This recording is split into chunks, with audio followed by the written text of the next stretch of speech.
Bonjour à tous et à tous, bienvenue à notre webinaire Favoriser la réussite des parcours qualifiants, agir sur les situations d'illettrisme. Aujourd'hui, donc, nous allons explorer un enjeu crucial, c'est-à-dire accompagner les apprenants qui rencontrent des difficultés en lecture, écriture ou calcul. Ce sont donc souvent des situations invisibles, mais qui peuvent freiner leur progression et leur réussite dans des parcours certifiants. Donc aujourd'hui, nous avons le plaisir d'écouter le témoignage de deux organismes de formation, donc du Sésame et de IFAC PM, qui partageront leurs pratiques et leurs retours d'expérience. Les témoins nous donneront à voir comment repérer ces fragilités de manière bienveillante, de mettre en place des solutions concrètes de remédiation et de mobiliser les dispositifs et les partenaires disponibles pour sécuriser les parcours. Et bien sûr, nous pourrons également compter sur nos intervenants, dont Monsieur Massa et Monsieur Géon de la DRET, Madame Rambert, bon, qui n'est pas là pour l'instant, mais qui a donc Monsieur Albric du Conseil régional et également Madame Gouverneur.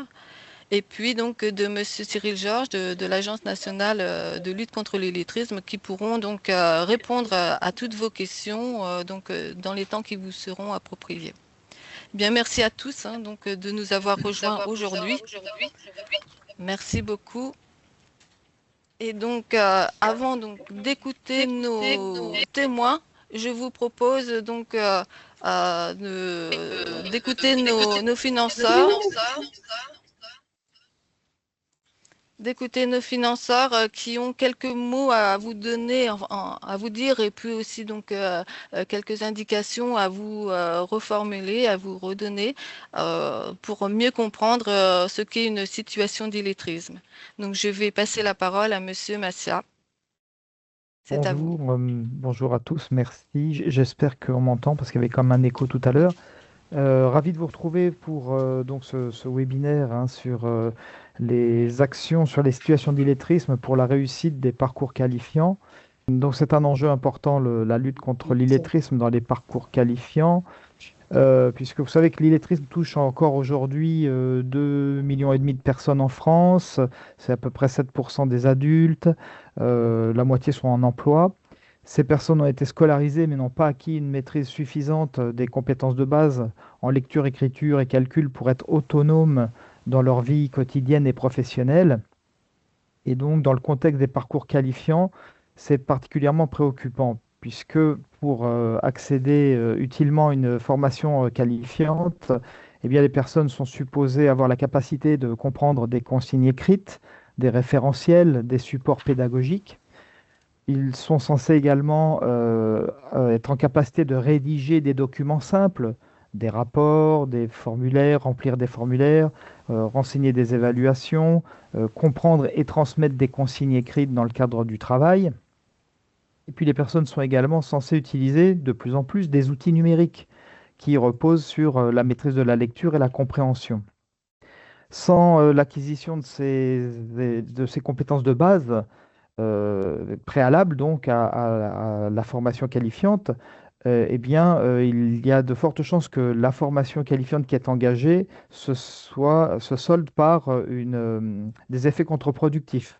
C'est-à-dire en fait un abandon, un échec de la formation, faute de pouvoir suivre le rythme ou réussir les évaluations.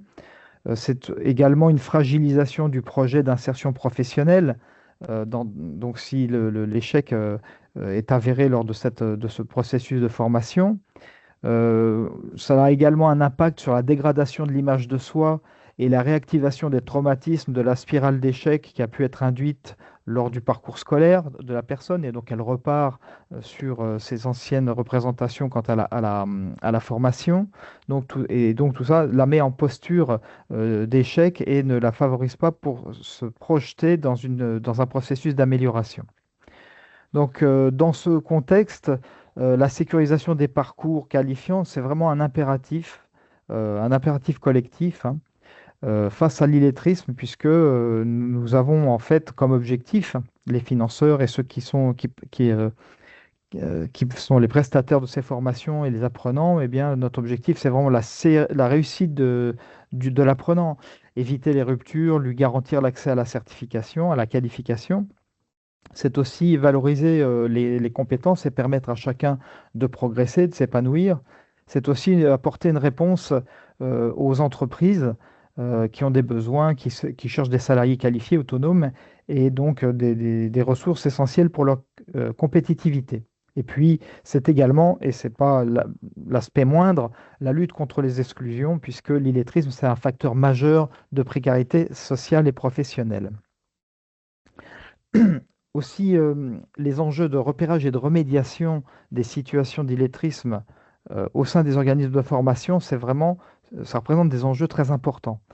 Euh, on est rentré dans une société qui promeut la formation tout au long de la vie pour des raisons d'adaptation économique, mais aussi d'épanouissement personnel. On se rend compte que les actifs sont de plus en plus amenés à devoir adapter en permanence leurs compétences, à changer de métier ou en tout cas à s'adapter aux évolutions de plus en plus rapides de leur métier. Et donc, dans ce contexte qui semble s'accélérer, les organismes de formation sont en première ligne pour sécuriser les parcours. Il leur appartient en effet d'identifier les situations d'illettrisme dès l'entrée en formation, avec si possible un diagnostic précoce qui évite de découvrir in itinéré ou trop tard des difficultés. Il leur appartient également d'adapter leur pratique pédagogique pour proposer des parcours individualisés et des temps de remédiation si nécessaire, avec des supports accessibles. Et également, ils doivent mobiliser des outils tels que EVA, par exemple, l'évaluation des compétences de base, qui leur permet de repérer les fragilités en lecture, écriture, calcul et numérique. Alors ces actions, elles ne sont pas seulement un enjeu pédagogique, elles relèvent aussi de l'égalité des chances et de la responsabilité sociale des acteurs de la formation. Donc tout ça, je pense que chacun en est bien convaincu, mais comment agir concrètement? Comment est-ce qu'on fait concrètement pour repérer ces situations et surtout les contrecarrer? C'est tout le sujet de notre séquence d'aujourd'hui. Et il existe sans doute plusieurs voies, modalités, outils, et je pense que Cyril, qui interviendra dans la suite, est bien mieux qualifié que moi pour nous rappeler les moyens qui sont mobilisables. Donc, sans prétendre à l'exhaustivité, en tout cas, moi, je peux citer quelques solutions qui sont mises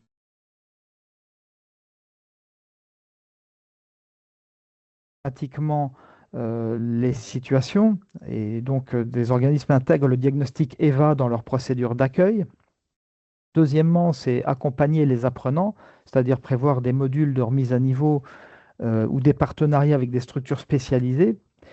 C'est aussi former les équipes pédagogiques, c'est-à-dire sensibiliser les formateurs à la question de l'illettrisme et aux méthodes adaptées pour prévenir et donc remédier à ces situations. Et c'est enfin valoriser les progrès, reconnaître les compétences acquises, même partielles, des apprenants afin de maintenir leur motivation. C'est-à-dire que si on n'arrive pas aussi dans le laps de temps imparti à les amener à la qualification, au moins leur permettre d'accéder à un palier de progrès qui leur permettra ensuite de prendre appui et poursuivre dans un deuxième temps leur formation.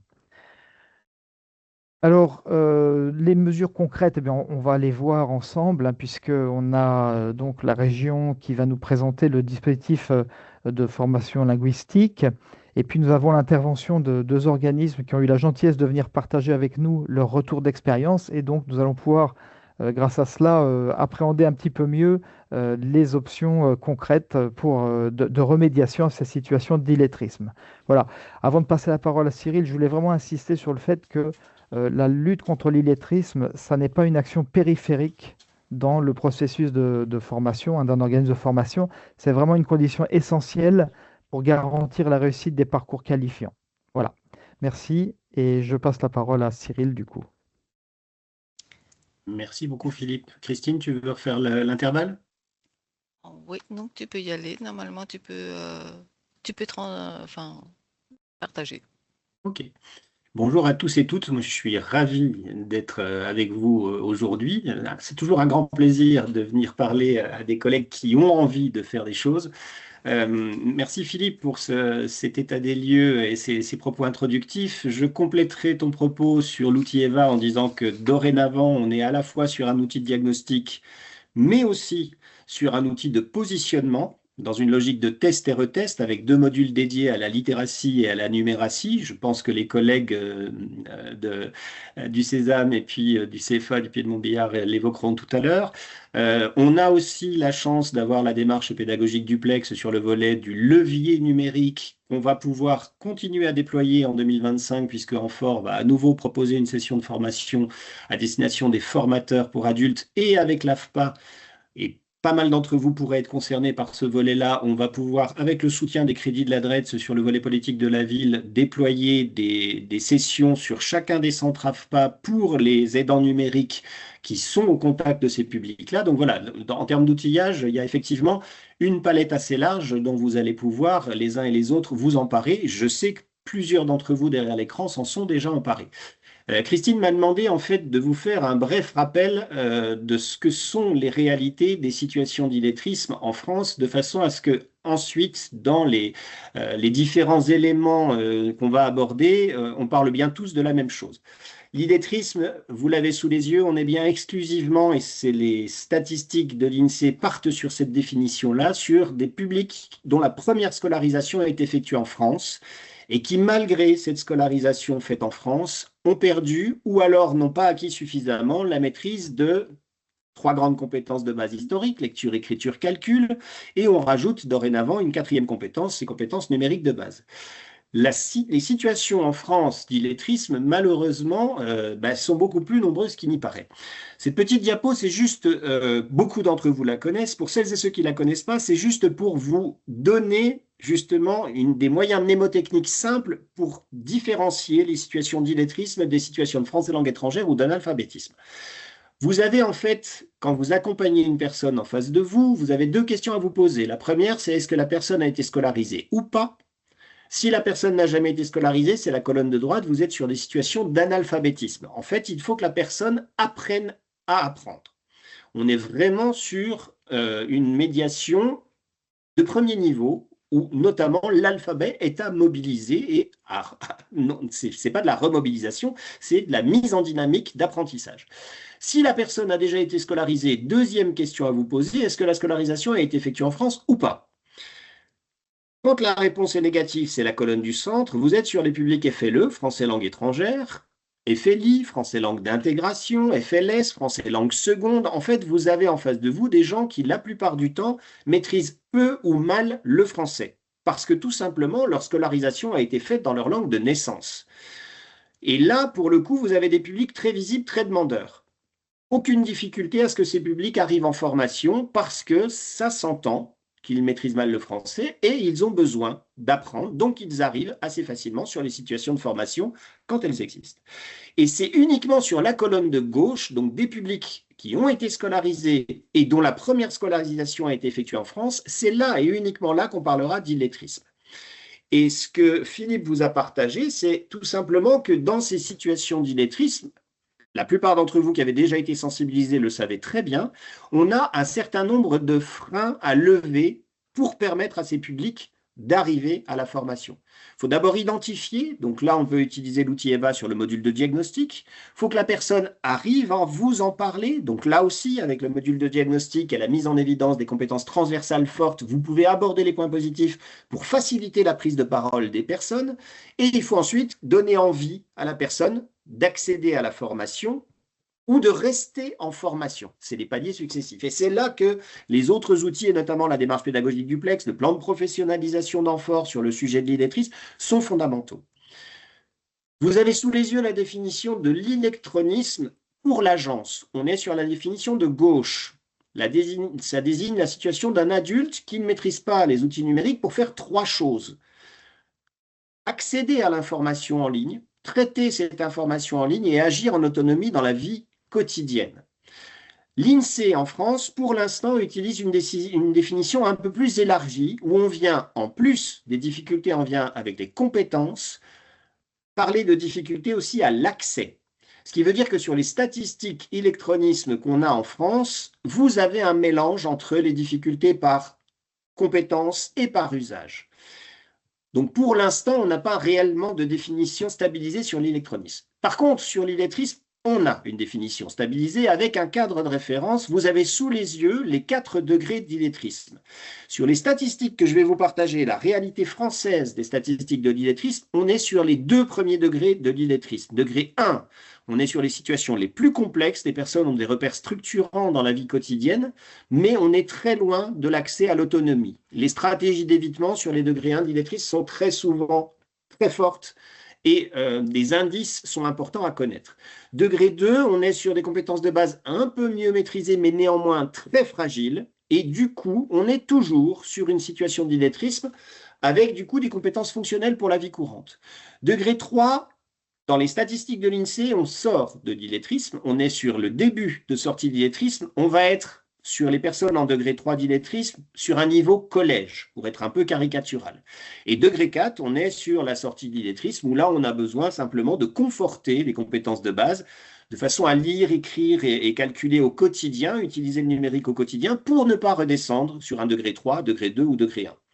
Et chez les jeunes, on a effectivement ces 2 typologies d'enjeux. On a à la fois des jeunes qui vont être en degré 1 ou degré 2 au niveau des apprentis sur les CFA, donc pour lesquels il va falloir remobiliser les compétences de base.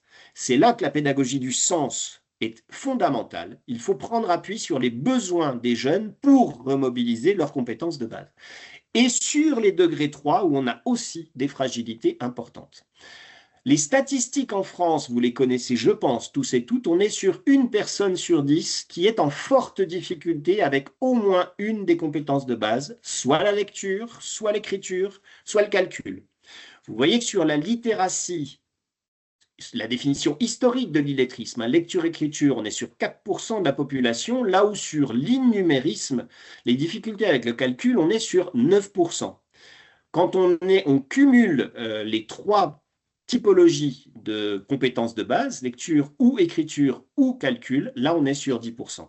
Et chez les jeunes, malheureusement chez les jeunes, pour la première fois en France, on est sur une proportion un peu plus importante. On est sur 11% des jeunes qui sont en forte difficulté avec les compétences de base, et vous le voyez sur le diagramme en bas à droite, on est plutôt sur des compétences autour de la numératie, compétences fragilité très importante sur ce sujet des compétences mathématiques. C'est la première fois en fait qu'on a une courbe qui n'est plus régulière avec l'âge, où on a des fragilités proportionnellement plus importantes chez les 18-25 que chez les 25-35 ans. Donc on a véritablement un enjeu majeur sur la question des compétences de base chez les jeunes en France. La NSCI a fait de 2025 une année prioritaire pour les jeunes et on va continuer cette dynamique en 2026 avec un challenge bis sur justement le sujet de la numératie chez les jeunes. Donc, les collègues qui sont sur le réseau jeunes autour de cet écran, ayez en tête que si vous avez des jeunes qui ont envie de participer, on va être sur une deuxième dynamique de challenge en direction des jeunes sur les compétences de numératie. Et je vous partage cette dernière diapo sur les difficultés de lecture chez les jeunes. Les chiffres que je vous ai partagés sont des chiffres nationaux. Pour l'instant, nous n'avons pas de statistiques infraterritoriales, sauf celle-ci, la difficulté de lecture chez les jeunes. Et vous le voyez, on est sur des statistiques territoriales qui sont en augmentation quasiment sur tous les départements de Bourgogne-Franche-Comté depuis 3 ans. On a des jeunes en fragilité de lecture de plus en plus fréquemment, avec dorénavant 2 départements plus impactés que les autres, que sont la Nièvre et la Haute-Saône. Vous le voyez, 15% des jeunes en difficulté sur ces 2 départements-là, mais vous le voyez, Lyon n'est pas loin derrière et était jusqu'alors sur malheureusement pratiquement le podium, 4e département en 2022 sur les difficultés de lecture chez les jeunes, mais sur les autres départements, la Saône-et-Loire, le territoire de Belfort, etc., on est en hausse pratiquement partout. Et on est, y compris sur les départements comme la Côte d'Or, où il y a a priori un taux de difficulté un peu moindre que le niveau national, quand on regarde les fortes difficultés des jeunes, donc les jeunes en situation d'illettrisme potentiel en termes de lecture, pour le coup, là on est sur des taux plus importants. Et pour la première fois, on a le côté franc-comtois en termes de difficulté de lecture qui est plus en volumétrie, plus important que le côté bourguignon. Ça aussi, c'est une nouveauté sur les statistiques JDC. Jusqu'alors, la priorité était en termes de territorialisation plutôt sur la Nièvre et Lyon. Et là, on se rend compte qu'il faut vraiment travailler à l'échelle de l'ensemble des départements. On a malheureusement plus, on ne peut pas se permettre le luxe de ne travailler que sur certains des départements sur les questions de lecture et compétences de base. Juste pour information, par exemple, en termes de prévention, on va travailler avec les établissements scolaires du Sédonais sur les questions de numératie. Comment solidifier les compétences de numératie, compétences mathématiques, calcul, les chiffres, la situation de repérage dans le temps et dans l'espace chez les jeunes. Voilà, je m'arrêterai là et puis je laisse du coup la parole aux collègues du Conseil régional qui vont vous évoquer le dispositif de formation linguistique. Merci Cyril. Albin, c'est à vous. Céline. Merci Cyril pour cette présentation exhaustive. Alors, je partage mon écran. Est-ce que c'est OK? Ça a l'air OK. Alors, bonjour à toutes et tous.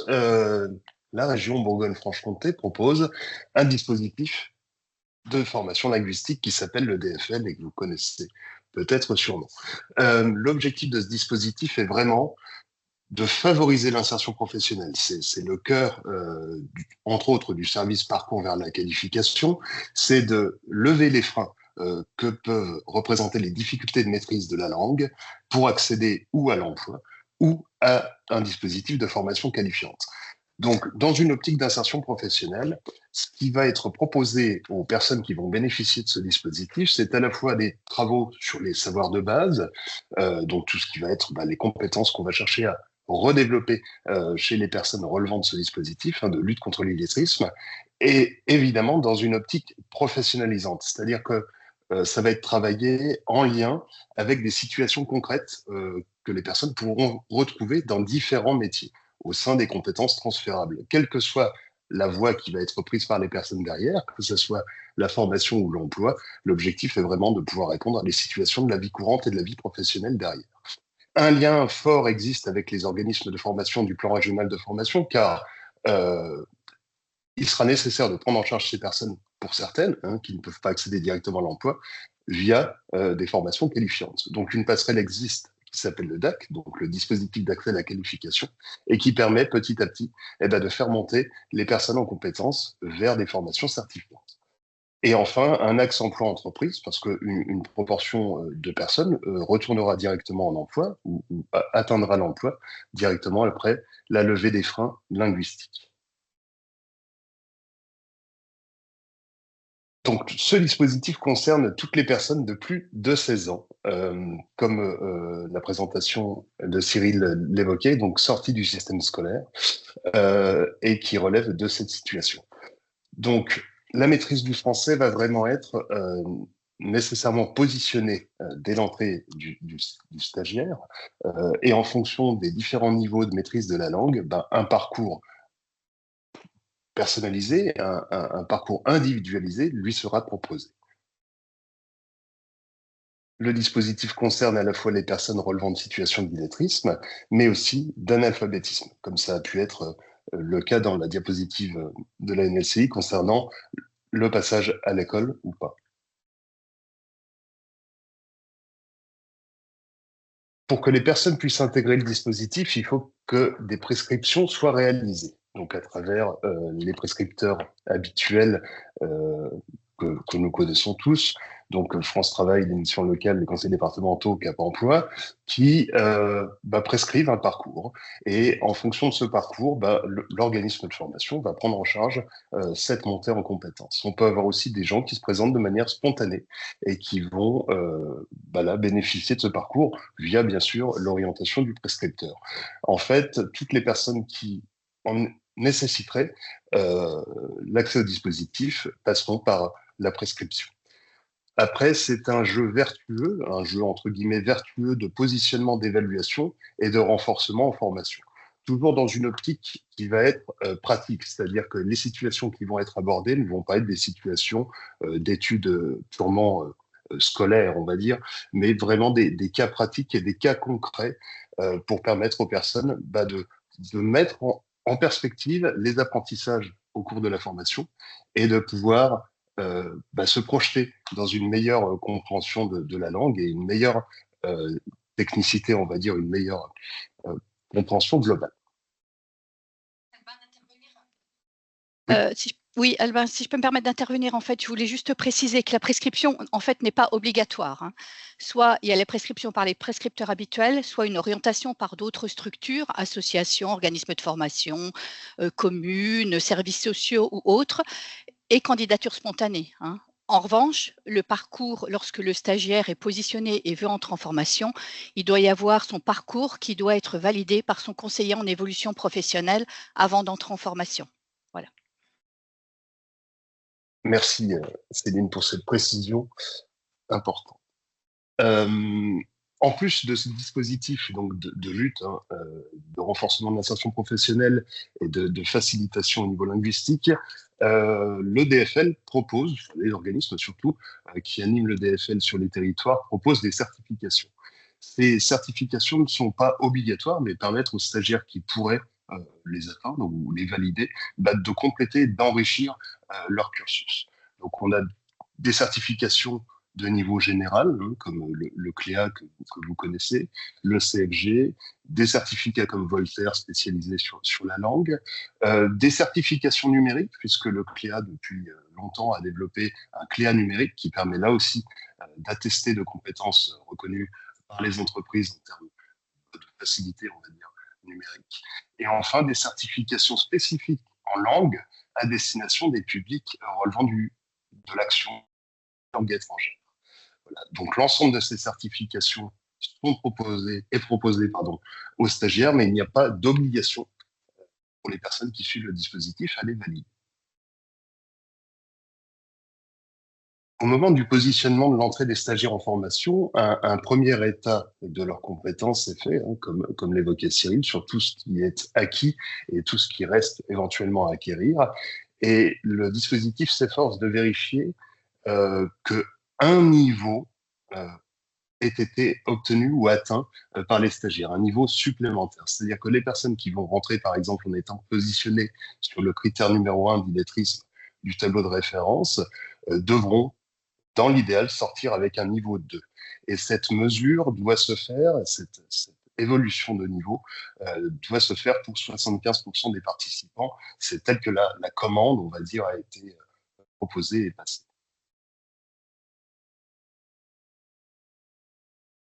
C'est un dispositif à temps partiel en fonction du positionnement des stagiaires sur les différentes actions qui les concernent. Donc, l'objectif, c'était une remise comment dirais-je, une promotion de la formation vers l'insertion professionnelle, mais de manière, une montée en charge progressive. Si vous voulez, au départ, le dispositif de formation linguistique doit atteindre le dispositif d'accès à la qualification, puis la qualification. Donc, c'est vraiment de réhabituer les personnes à un rythme d'apprentissage. Donc, c'est pour ça que les volumes sont relativement bas, 9 heures par exemple par semaine en illettrisme, mais c'est pour permettre justement cette réappropriation des apprentissages. Sur le marché, on va dire 2023-2026, les plages horaires ont été fixées à 3 heures consécutives pour garantir un volume horaire qui permette de développer de la compétence.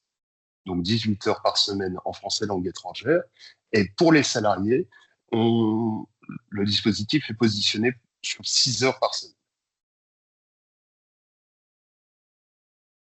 Les apprentis peuvent suivre la formation car ils sont salariés, mais dans le respect, évidemment, du cumul d'emplois. C'est-à-dire qu'ils répondent à la case, ils rentrent, dans la catégorie des personnes qui vont suivre 6 heures d'enseignement en langue, mais dans le respect des volumes à la fois quotidiens maximum et hebdomadaires.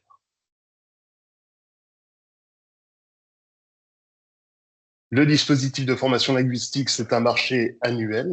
Toutes les personnes qui rentrent dans le dispositif devront rentrer chaque année avant le 31 décembre et leurs parcours devront s'achever avant le 30 avril de chaque année suivante. C'est-à-dire qu'ils disposeront de 4 mois pour finaliser leur parcours s'ils sont rentrés en toute fin d'année. La fin du marché, ce qui concerne le dispositif 2023-2026, est prévue au 31-12-2026. En termes de répartition géographique du dispositif, l'un des freins concerne la mobilité des personnes. Le territoire a été découpé en fonction des différents bassins d'emploi et des différents regroupements, on va dire, de pôles d'attractivité en termes d'emploi. Pour être au plus près des personnes qui relèveraient de ces dispositifs, il a été découpé de cette manière et chaque lot a trouvé des attributaires qui mettent en place sur les territoires au plus près des personnes cet accueil. Donc vous aurez sur la carte l'ensemble des références en ce qui concerne les contacts des personnes et des organismes et des référents qui mettent en place le dispositif. Quelques chiffres rapidement. Depuis 2019, le dispositif a accueilli 16 510 personnes, ce qui nous fait des parcours moyens de 150 heures. Alors attention, ce sont des parcours qui n'ont pas été écrêtés, donc ça concentre aussi les personnes qui ont fait très peu d'heures ou qui ont après été réorientées. Donc c'est un chiffre à prendre pour ce qu'il vaut, mais ça permet de donner un peu une idée de volumétrie. Et on constate depuis 2021 une progression à la hausse de la proportion de personnes relevant de l'action illettrisme, donc de lutte contre l'illettrisme dans le dispositif.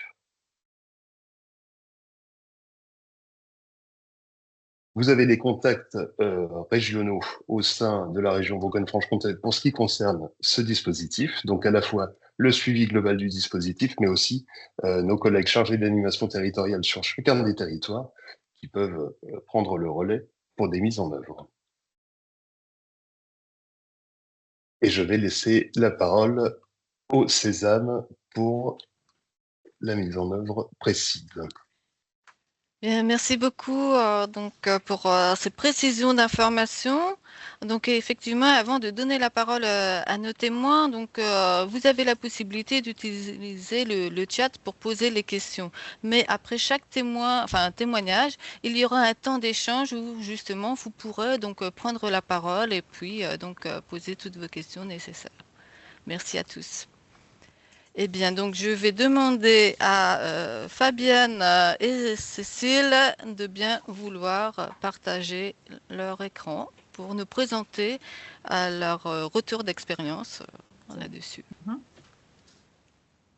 Oui, bonjour, Fabienne Lautret, coordinatrice au sein du Sésame. Donc avec Cécile qui m'accompagne aujourd'hui en tant que référente illettrisme sur notre dispositif, je vais partager avec vous très rapidement la présentation en 6 points de notre intervention. Un rapide mot sur... Oui, je suis juste en train... Excuse-moi, est-ce que tu peux... Voilà, parfait. J'y suis, presque. Voilà. Voilà, c'est mieux. Hein. Voilà. Bon. Donc, une présentation en 6 points. Donc, le Sésame, très rapidement. Vous partagez avec vous la présentation de notre plateforme de positionnement VIA, qui est sur le territoire dijonnais. Pardon, je n'ai pas la possibilité d'avancer. Pourquoi? Ah, excusez-moi pour la question technique. Ça y est, voilà, ça fonctionne mieux. Donc, l'outil de positionnement, notre plateforme VIA au Sésame, qui date donc de 2015 aujourd'hui. Le suivi du dispositif de formation DFL illettrisme que nous menons donc depuis 2023. Le partenariat que nous avons développé entre le DFL illettrisme et le DAC que nous portons également au Sésame. Quelques exemples de parcours et puis un point donc sur les aspects positifs et bien sûr les points de vigilance à ne pas oublier. Donc, en ce qui concerne le Sésame a été créé en 1971. Il est composé de 70 salariés qui s'engagent aujourd'hui dans la mise en œuvre de parcours vers l'intégration sociale et professionnelle auprès d'un public qu'il soit en recherche d'emploi, mais également un public de professionnels, tant salariés que structures employeurs. Le sésame est structuré autour de 6 pôles et celui qui nous intéresse aujourd'hui particulièrement, c'est le sésame compétences socle qui nous permet d'accompagner nos publics en situation d'illettrisme. Ce pôle déploie depuis plus de 30 ans la démarche APP, donc un label pédagogique, qui nous a permis de former notre équipe de formateurs, former ces professionnels pour accompagner au mieux un public en situation d'illettrisme.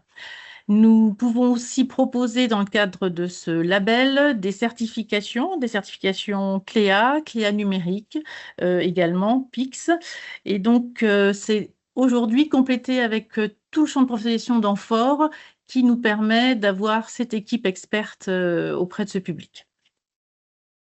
Concernant notre outil de positionnement, donc on est doté depuis 2015 sur Dijon, au Sésame, de notre plateforme VIA, VIA, qui signifie vers les intégrations et les apprentissages.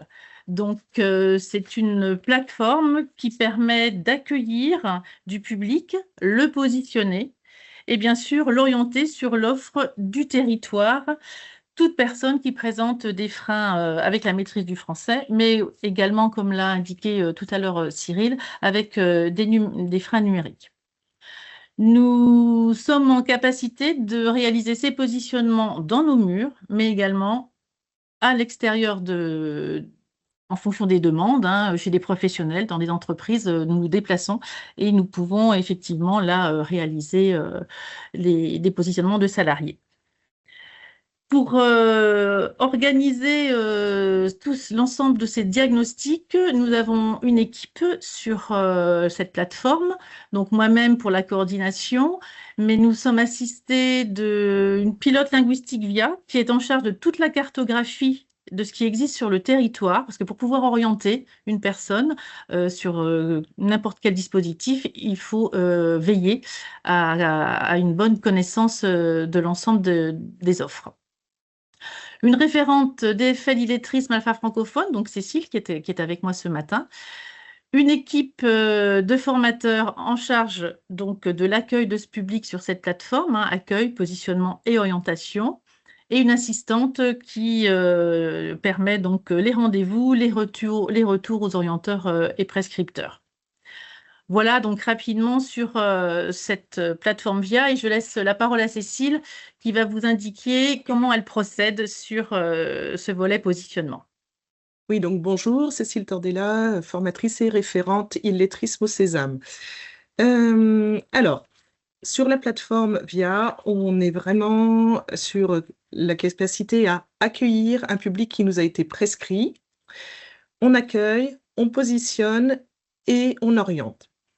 Pour le public illettré, toute la question est de prendre le temps d'accueillir, d'écouter et de voir où sont les soucis en capacité de lecture, d'écriture, de numératie, donc mathématiques, calcul et raisonnement mathématique, et aussi en numérique.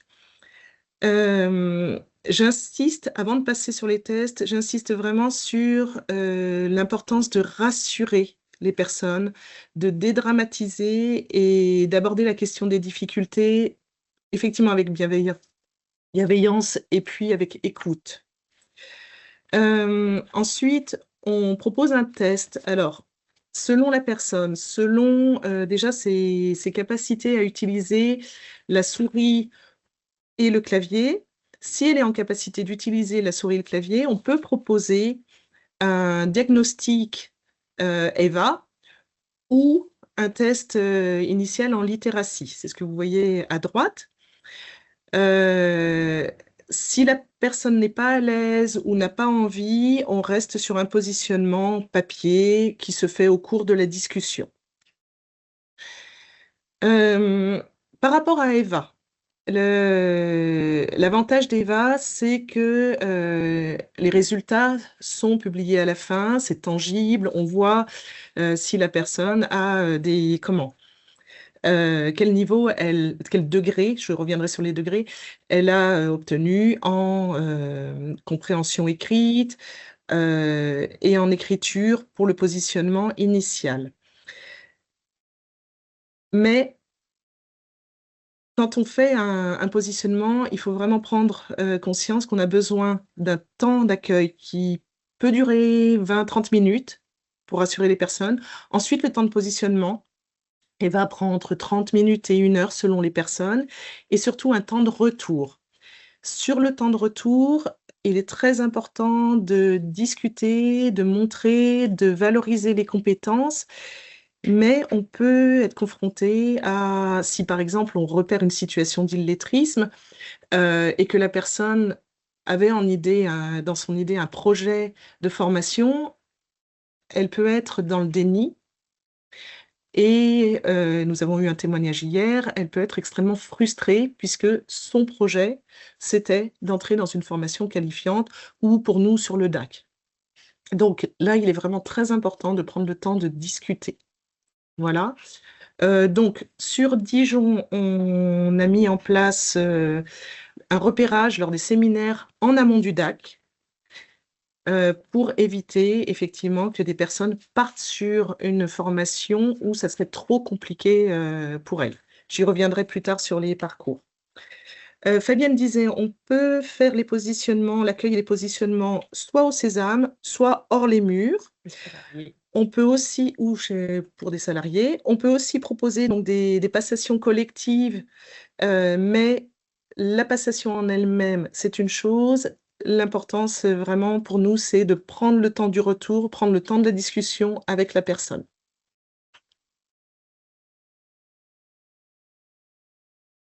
Alors, voici, j'ai repris les niveaux du référentiel à NLCI pour donner quelques exemples. Je ne sais pas si tout le monde connaît ou a une idée. Donc, le degré 1 du référentiel, la personne évite de lire et d'écrire, mais si elle le fait, elle peut lire et écrire, souvent recopier son nom et son adresse, et éventuellement quelques mots très courants ou qui lui sont familiers. C'est un exemple d'un de nos stagiaires. Le degré 2, la formation m'a amené à être plus indépendant dans les démarches. Donc, à l'écrit, la personne évite d'écrire, mais si elle le fait, l'écrit produit est très phonétique et ou n'est pas compréhensible hors contexte. Sur le degré 3, j'espère que vous voyez, pour trouver du travail, là j'ai du mal à le lire, je me adaptais bien, les formateurs et formatrices nous expliquent très bien. À l'écrit, la lecture permet l'accès au sens, mais avec des failles. La personne produit quelques phrases à peu près compréhensibles qui vont être lues et comprises par un tiers, malgré les erreurs orthographiques. Et pour finir, le degré 4, à tous ceux qui ont de la difficulté pour lire, comprendre, écrire. Donc la personne lit et comprend ce qu'elle lit. L'écrit qu'elle produit est lisible et assez structuré pour le sens, mais il présente des erreurs de grammaire ou d'orthographe. Donc voilà, ce sont des exemples. On s'appuie, nous, essentiellement sur le degré d'écriture pour proposer les formations. Sachant que le degré de lecture et le degré d'écriture peuvent être différents, et le degré en numératie aussi différent, et le degré en numérique encore différent. Merci Cécile, en tout cas.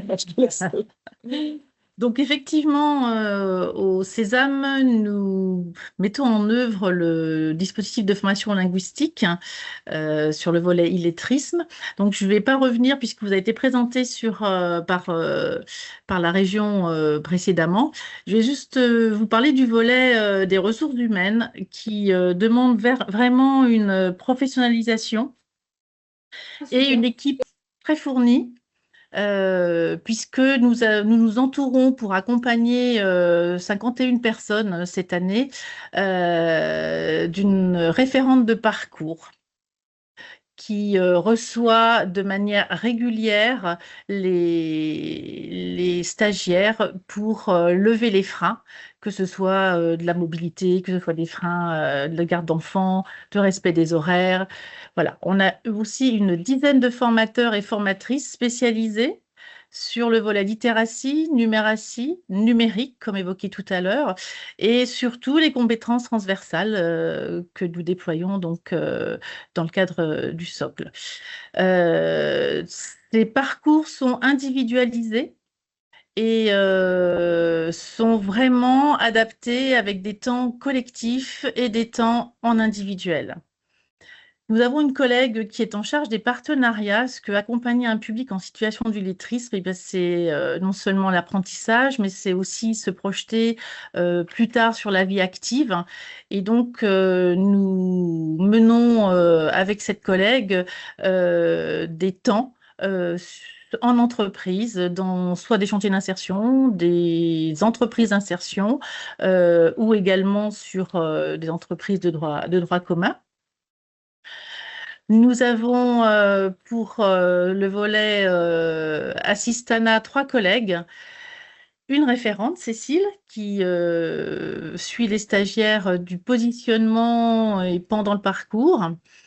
Une référente handicap, c'est important. C'est important, nous avons un public qui peut avoir certaines reconnaissances de travailleurs handicapés et on a besoin de cette personne spécialisée, experte, dans l'organisation des certifications, par exemple, pour des tiers-temps, pour des relais concernant la santé. Voilà, chaque personne est spécialisée et intervient tout au long du parcours du stagiaire. C'est important de ne pas négliger cette professionnalisation de tous les acteurs.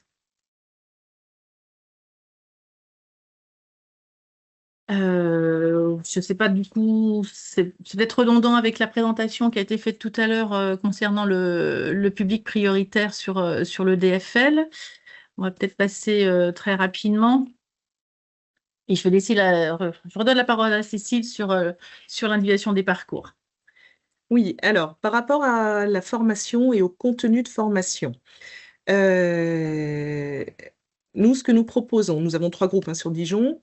Ce que nous proposons, c'est une sorte de tronc commun avec un axe très fort sur la littératie, c'est-à-dire sur la communication, surtout sur les apprentissages de lecture et d'écriture, que nous couplons avec des apprentissages numériques, des apprentissages d'environnement socio-professionnel et de numératie.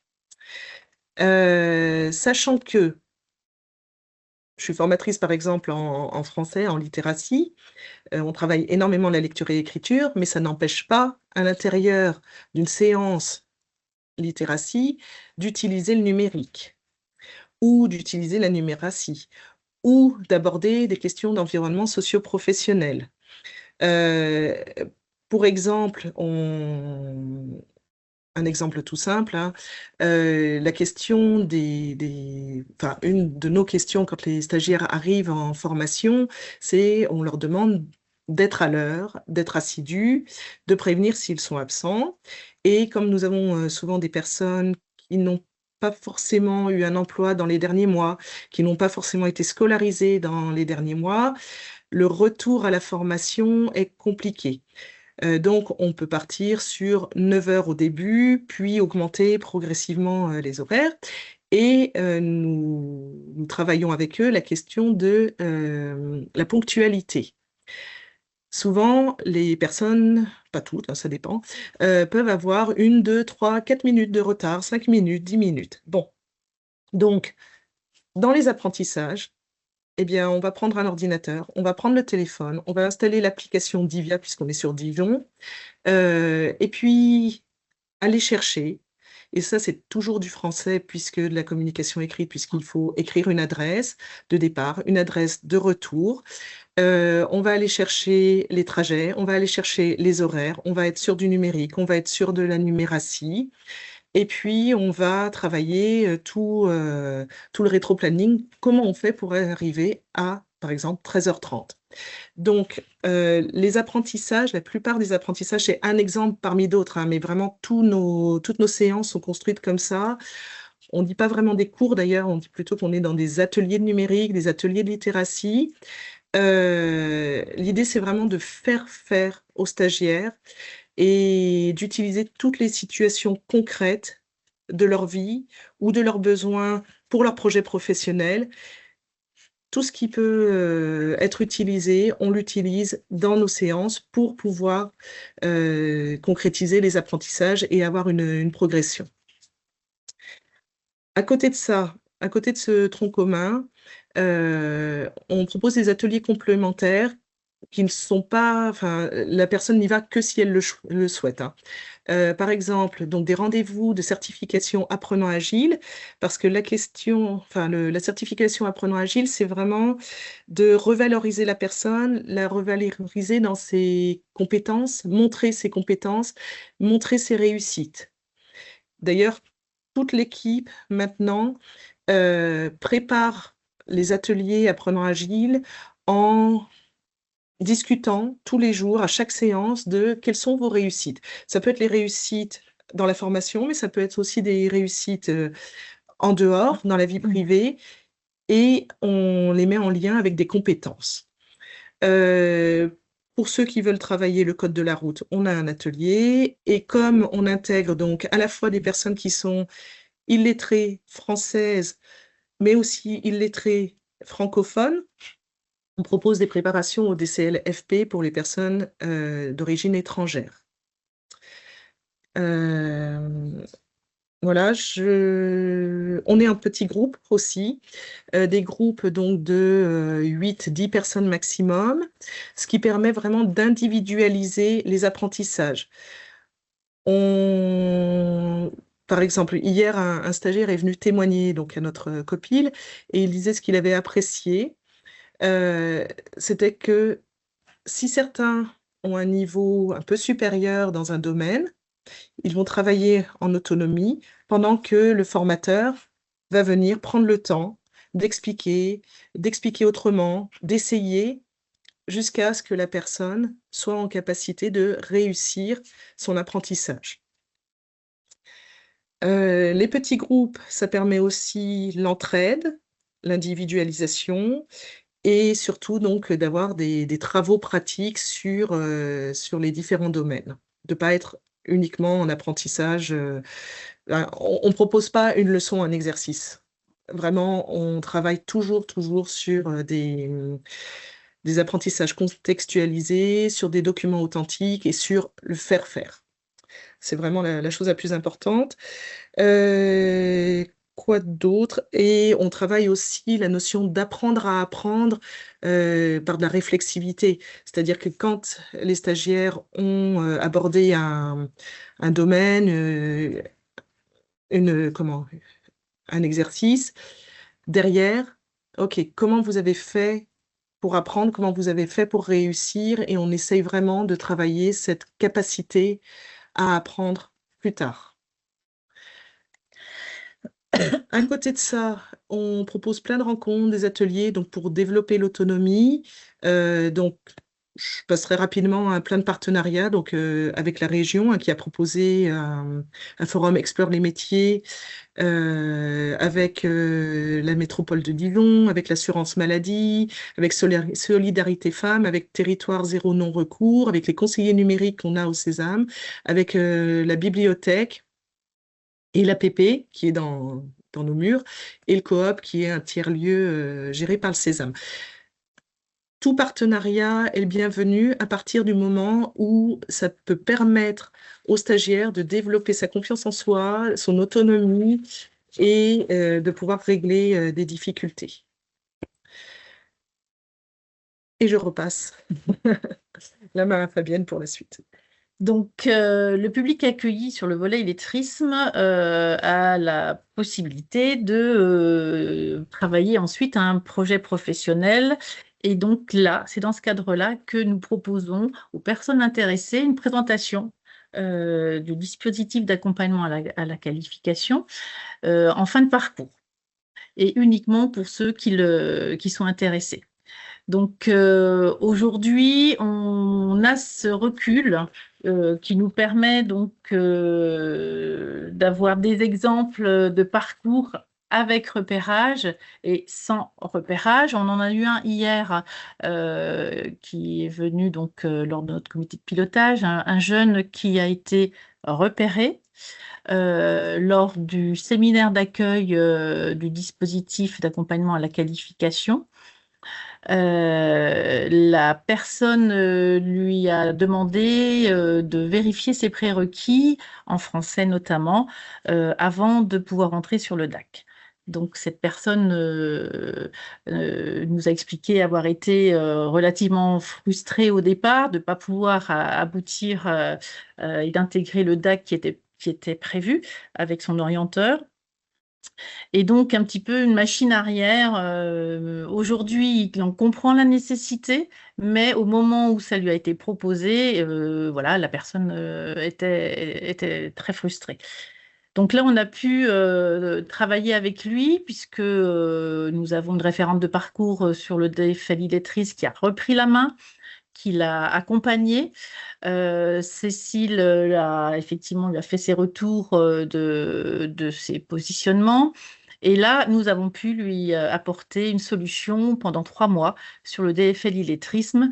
Et c'est une personne qui aujourd'hui a réalisé le DAC et est actuellement sur une formation dans l'aide à la personne, donc une certification à venir. Donc, un beau parcours, mais néanmoins, voilà, un repérage qui nous a permis assez tôt d'éviter une entrée en formation sur un dispositif qu'il aurait peut-être de lui-même abandonné ou être en tout cas en grande difficulté. Ouais. Et ici, je ne sais pas si la petite courbe vers le bas aide à comprendre, mais on est sur un parcours à obstacles sans repérage préalable. C'est vraiment très, très important, la question du repérage en amont de la formation, parce que lorsque le diagnostic n'a pas été bien posé, on a une perte de temps pour le stagiaire, pour les organismes de formation, on a un risque de rupture de contrat, ça génère énormément de frustration pour la personne. Le public est mis en échec sur la formation s'il n'a pas été repéré en amont. Ça renforce son sentiment d'échec. On a un risque de décrochage, d'abandon. Donc, ça nous est arrivé, notamment avec le DAC. Donc, le DAC est dans nos locaux. Des personnes avaient été positionnées sur le DAC, sont entrées sur le DAC. Les formateurs, les RP du DAC ont repéré des difficultés. Derrière ça, les formateurs sont venus me voir, on a rediscuté avec la personne, on a proposé des tests et on a proposé de passer par le DFL FLE avant de recontinuer, comme une suspension du DAC pour pouvoir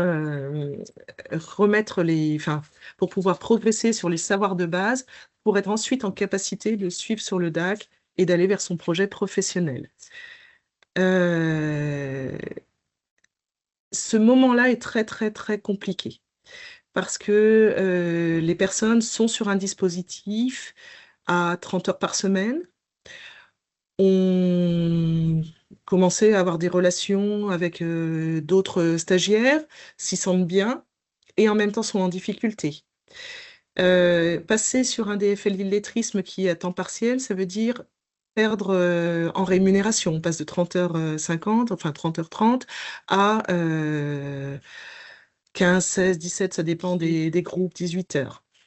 Ça veut dire se réadapter à un autre groupe. Ça veut dire accepter que vraiment c'est difficile sur le DAC et que il faut venir retravailler les savoirs de base, la lecture, l'écriture, en général, nous c'est surtout là-dessus, avant de repartir. Donc voilà, ce que je disais au départ, hein, une perte de temps, une frustration, ce n'est confortable pour personne. Donc vraiment, j'insiste sur l'importance de repérer en amont les situations d'illettrisme. Quand c'est bien repéré, je vous propose 2 parcours donc réels, hein. Premier exemple, donc une personne qui était francophone, illettrée, scolarisée en français, qui est entrée, qui a été positionnée sur un premier groupe, puis sur un groupe de niveau supérieur, qui a passé un DCLFP, qui est maintenant en recherche d'emploi et qui va peut-être réintégrer le DAC en janvier.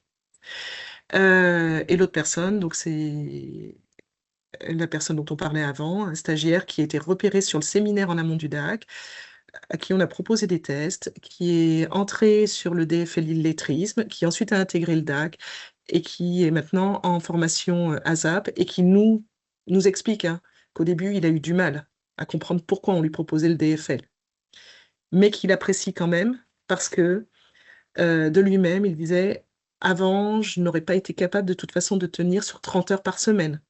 J'avais besoin de reprendre mes apprentissages petit à petit et d'être en petits groupes et d'être suivi et d'être aidé et d'avoir vraiment des temps d'échange avec la référente de parcours, ce qui lui a ensuite permis d'arriver en confiance sur le DAC et maintenant en formation.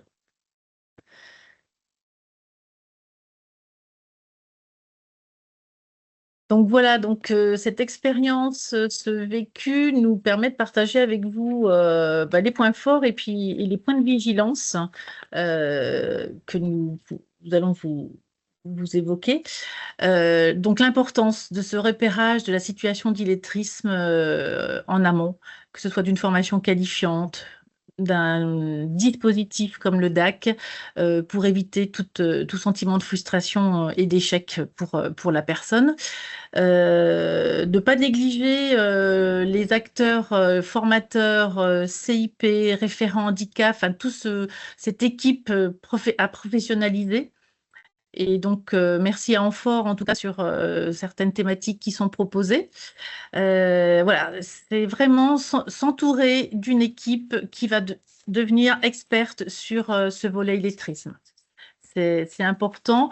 On s'appuie sur l'équipe d'Amphore et également sur l'équipe du réseau APP qui nous permet donc régulièrement de proposer aux équipes formateurs de revoir la posture. Donc ce label est important et elle nous permet d'individualiser les formations qui sont proposées au public. Ce qui est à ne pas négliger, c'est vraiment le facteur temps. Le temps consacré au repérage qui peut être plus ou moins long, puisque le public demande plus ou moins d'attention. Et c'est important que les équipes aient en tête le temps nécessaire aux apprentissages et à la levée des freins.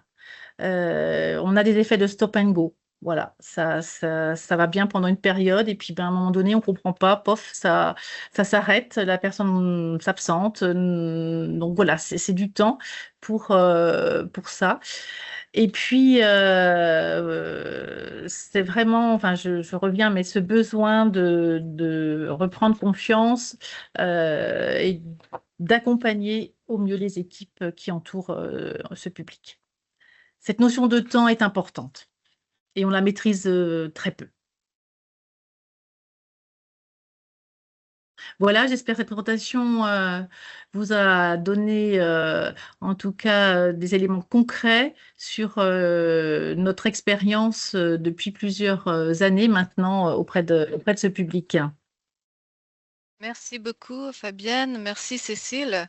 Alors, vraiment un très beau document que vous nous avez proposé, que vous nous avez présenté. Donc, merci à vous. Eh bien, maintenant, c'est le temps de pouvoir vous poser quelques questions. Donc, il y a déjà Cyril qui a qui a levé la main. Donc, on va lui donner la main en attendant que d'autres personnes puissent se manifester. Merci. Vas-y, Cyril. Merci beaucoup aux collègues du Sésame. Je voulais revenir sur une des situations qu'a évoquée Cécile sur l'entrée en DAC, parcours chaotique, et puis derrière, du coup, on bascule sur le DFL, les difficultés que ça peut générer, la baisse de rémunération, le cas échéant, etc. Je voulais vous partager le fait que ça n'est malheureusement pas une situation isolée. Concrètement, j'ai très souvent des retours de prescripteurs ou d'organismes de formation qui constatent ce type d'erreur, entre guillemets, d'aiguillage, de publics en situation d'illettrisme qui ne sont pas identifiés parce que il n'y a pas eu de diagnostic précis.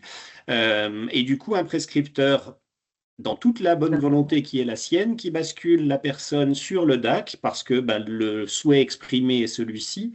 Et puis, une équipe de DAC qui se retrouve en difficulté et on détricote et on galère, entre guillemets. Je voulais faire ce rapprochement-là avec l'outil EVA, parce que pour le coup, le constat qu'on a, c'est que en Bourgogne-Franche-Comté, on a la chance d'abord d'avoir ces deux dispositifs, le DFL sur l'illettrisme, le DAC sur la question du parcours.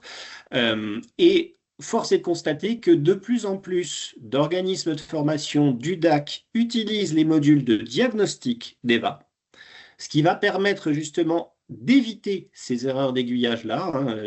Pour l'instant, sur les zones concernées, plusieurs commencent à utiliser les modules de diagnostic EVA, justement pour éviter ces erreurs d'aiguillage.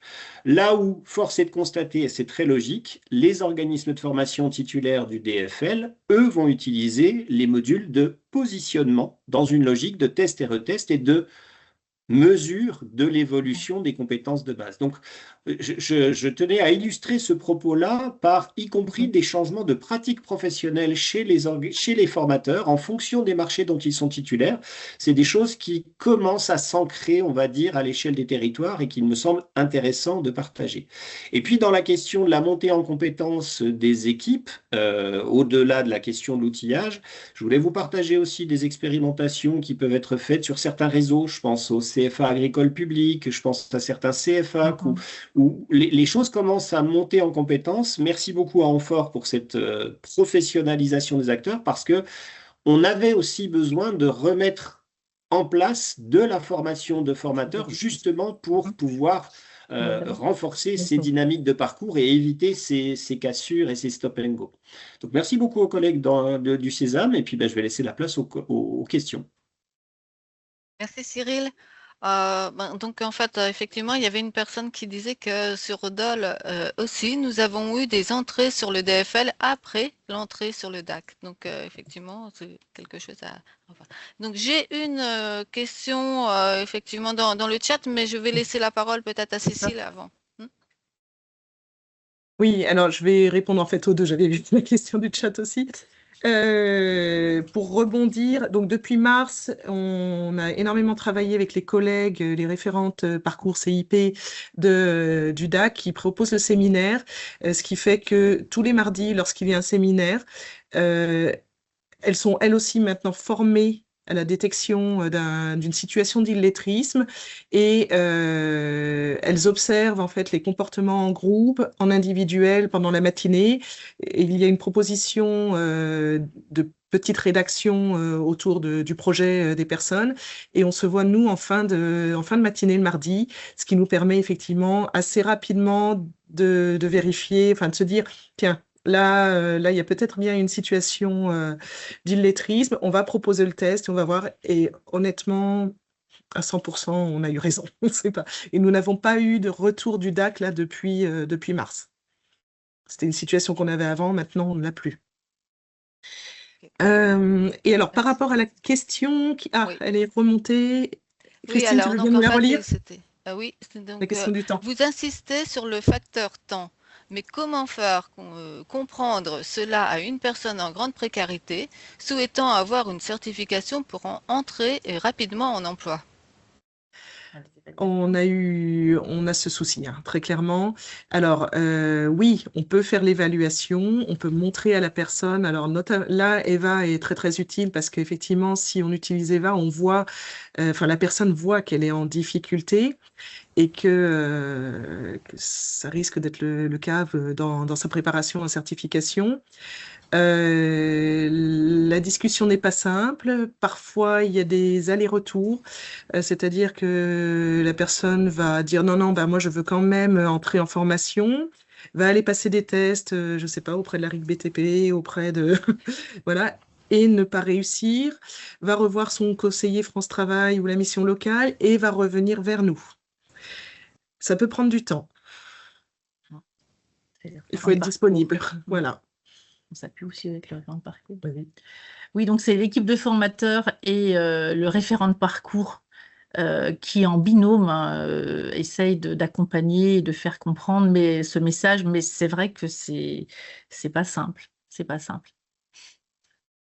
Ah oui, le référent de parcours pendant la pendant la formation. formation. Mais quand on est en amont de la formation, effectivement, que les personnes arrivent en disant Ah oui, non, mais moi, là, il me faut un emploi, parce que c'est emploi, c'est certification. Hein. Certaines personnes, c'est un exemple, hein, un monsieur avait conscience de ses difficultés pendant 4 mois. Il m'appelait, il me disait Non, mais en fait, je suis en emploi. Il faisait 1 semaine, 2 semaines, échec. Je le rappelais pour lui proposer une entrée en formation. Non, mais là, j'ai un travail. Il repartait sur un stage, une PM, SMP et un emploi, soi-disant, et hop, ça se finissait au bout d'une semaine, 15 jours. Il a fini par entrer en formation. Ça prend du temps. C'est sur de l'humain et c'est pas simple. Très bien. Ok, merci. Donc, je vais redonner la parole à Stéphanie Barré, là, qui a levé la main. Je voulais juste dire que Katia Sabourin nous disait qu'à Mi-Jeune, nous faisons le test EVA en information collective du DAC, ce qui permet d'orienter les personnes sur le DFL avant l'intégration sur le DAC. Stéphanie, à toi la parole. C'est ce que je voulais dire aussi. Nous, dès l'instant où il y a une suspicion de situation d'illettrisme, avant d'entrer sur le DAC, les référentes font passer le test EVA. Et nous, ce qu'on fait quand ils se plaignent du manque de temps sur le DFL, comme on a aussi le DAC sur notre établissement, on les met en immersion sur des plateaux techniques. Comme ça, ils se rendent compte en fait que ça va être compliqué pour eux d'intégrer tout de suite un DAC. Et du coup, voilà, ils finissent par dire oui, en effet, il va falloir un peu plus de temps. Mais c'est vrai que tant qu'on ne les confronte pas à des situations réelles, c'est très, très compliqué de faire accepter les difficultés, en fait. Ok, merci Stéphanie. Bon, de toute façon, tu vas nous expliquer un peu tout ça concrètement tout de suite. Écoutez, je ne sais pas s'il y a d'autres questions là pour l'instant, mais de toute façon, nous aurons la possibilité d'y revenir. Donc, nous sommes parfaits dans le timing. Je vais pouvoir donc remercier Cécile et Fabienne pour cette présentation et donc pouvoir donner la parole à Stéphanie Barré qui va nous présenter donc également son retour d'expérience. Donc, bonjour. Oui, merci. Bonjour à tous et à toutes. Donc, moi, je suis Stéphanie Barré, je suis responsable de l'unité linguistique de l'IFAC, ex-CFA du Pays de Montbéliard. J'interviens aussi en tant que conseillère en insertion sur le chantier d'insertion La Cafette. C'est notre self du CFA qui est devenu il y a quelques années, il y a 5 ans, un chantier d'insertion. Donc l'IFAC, c'est un centre de formation qui a eu 35 ans très récemment, en septembre, et qui regroupe 3 entités. Alors on a l'école Boudard avec la maroquinerie. Stéphanie, est-ce que tu peux nous partager ton écran? Ah oui, pardon. Voilà. Je parle et je ne fais pas le partage. Désolée. Non, je t'en prie. Voilà, c'est parfait. C'est bon? Ah, super. Très bien. Bon, excusez-moi. donc, qui regroupe l'école Boudard, donc avec les formations en maroquinerie, le CFA du Pays de Montbéliard avec l'apprentissage et la formation pour adultes, puisque nous sommes, comme le Sésame, nous sommes un APP. Atelier de pédagogie personnalisée, comme l'a dit Cyril tout à l'heure.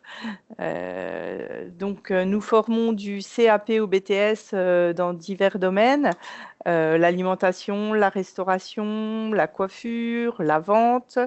Donc, je l'ai dit, la maroquinerie. Et oui, depuis cette année, on a le BTS Management commercial opérationnel qui a ouvert au mois de septembre. Donc, comme je l'ai dit tout à l'heure, nous sommes aussi un APP. On a la double certification Calliope et APP, ce qui nous permet, ce qui nous guide dans notre façon de travailler en construisant des parcours individuels 100% sur mesure pour nos apprenants, notamment sur la formation pour adultes. Et ce qu'on essaye de mettre en place depuis quelques années, mais là vraiment de façon plus réelle depuis cette année, de calquer notre modèle APP à l'apprentissage. Donc, comme l'ont bien décrit Cécile et Fabienne tout à l'heure, leur façon de travailler sur le DFL, nous, on fait la même chose, donc je ne vais pas m'étaler sur ce volet-là maintenant. Et comme elle, on utilise aussi EVA, non seulement sur le DFL, mais aussi sur le DAC, comme je l'ai dit tout à l'heure, et maintenant sur l'apprentissage. Donc en effet, EVA est systématisé, mais je le dis vraiment sur chaque apprenti qui arrive chez nous avec un contrat d'apprentissage. Comme l'a dit Cyril tout à l'heure, on a vu une forte augmentation de l'illettrisme chez les jeunes. Donc nous, on s'est dit que comme on savait traiter le sujet dans la maison, c'est qu'on allait peut-être appliquer notre modèle DFL sur l'apprentissage. Donc, durant la première semaine de CFA, les apprentis sont reçus soit au CDR, donc notre centre de ressources, soit par leur matière socle pour faire cette évaluation EVA. On a mis en place, comme sur le DAC et le DFL, des référents de parcours sur l'apprentissage. Et ce retour se fait par ce référent de parcours. Donc, il fait aussi un retour au formateur socle. Et c'est le formateur socle, après, qui met en place une formation adaptée. Donc, si l'apprenant a des besoins en littératie, numératie, ou s'il a seulement des soucis en informatique, il met en place un parcours spécifique. Je ne sais pas si tout le monde connaît le test EVA, mais vous avez une partie déclarative. Et puis après, une fois que la personne a passé le test en ligne, on peut, voilà, sur cette page-là, merci Christine, on peut après télécharger son résultat. Donc c'est ce qui se passe avec en apprentissage. Donc le référent de parcours reçoit le jeune ou la jeune qui a passé le test, lui présente ses résultats, lui explique ses résultats, hein, parce qu'il ne faut pas oublier qu'on a, c'est des jeunes qui ont entre 15 et 16 ans, donc qui ont besoin vraiment d'une attention particulière et de bien comprendre, on explique le sens, le bien fondé de ce résultat. Et là, voilà, quand on voit qu'il y a un profil 2, un degré 2, là, on va mettre en place un parcours spécifique. Donc là, par exemple, c'est une jeune fille qui a des soucis en communication, donc communiquer avec le français, et elle prépare un CAP en vente. Donc communiquer, c'est vraiment important qu'elle ait vraiment ces bases-là. Donc le référent de parcours explique qu'elle a besoin peut-être d'un parcours peut-être individualisé. Donc après, on va lui proposer un plan individuel de formation. Alors, je vais essayer de le partager cette fois-ci, je ne sais pas. Attends, je départage par contre. Oui. Voilà. Et puis, je vais essayer de partager celui-ci. Quand on parlait de degrés d'illettrisme différents, on voit bien qu'y compris au niveau des sous-compétences, hein, puisque là on avait des différences entre production écrite, lecture, etc., on a des degrés différents en sous-compétences par sous-compétences, y compris sur la littératie. Oui. Bon, là, Christine, j'y arrive toujours pas. Je suis désolée. Donc, c'est quel document? C'est le document PIF. D'accord. Voilà. Ok.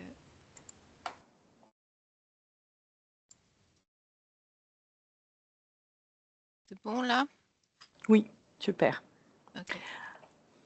Donc voilà, j'ai enlevé le nom de la personne. Hein. Donc voilà, alors,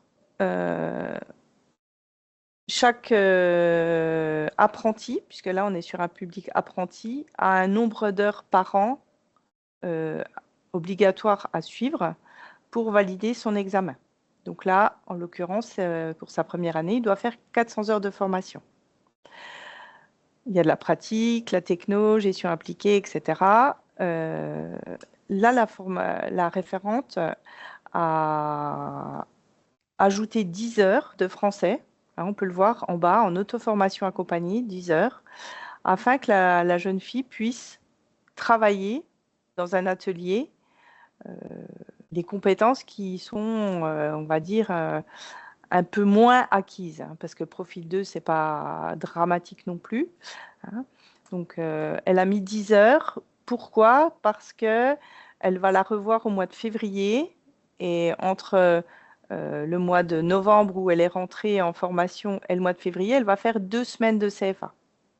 C'est-à-dire que sur ces 2 semaines de cours, elle va avoir 10 heures d'atelier, donc soit 5 heures, 5 heures, soit, alors, on ne va pas mettre 5 heures dans la journée, hein, ça va être 5 heures dans la semaine, soit, si tous les ateliers sont ouverts, 5 fois 2 heures pendant une semaine, et puis elle va la revoir au mois de février pour faire un point, pour voir si elle a progressé. Donc là, il y aura un bilan avec son formateur matière. Et on pourra remodifier ce plan individuel de formation et peut-être la remettre dans le cours classique de français. Parce que là, contrairement au DFL, là, nous, on a une contrainte de temps. C'est-à-dire qu'il faut que dans les 2 ans de cours, soit 11 semaines par an, hein, ça fait que 22 semaines de cours, il faut qu'en 22 semaines, la personne soit prête à passer son examen du CAP. Donc vraiment, là, on a cette contrainte de temps.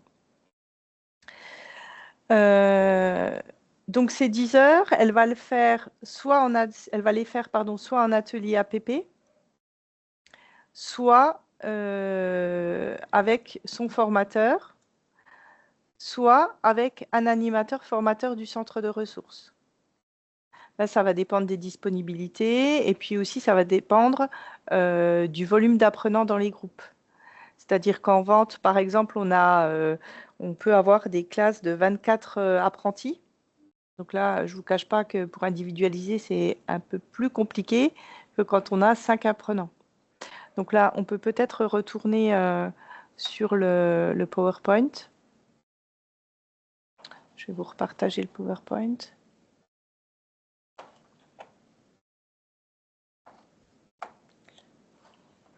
Donc là, normalement, tu devrais pouvoir partager ton PowerPoint. Oui, ça y est, c'est bon, ça doit être parti.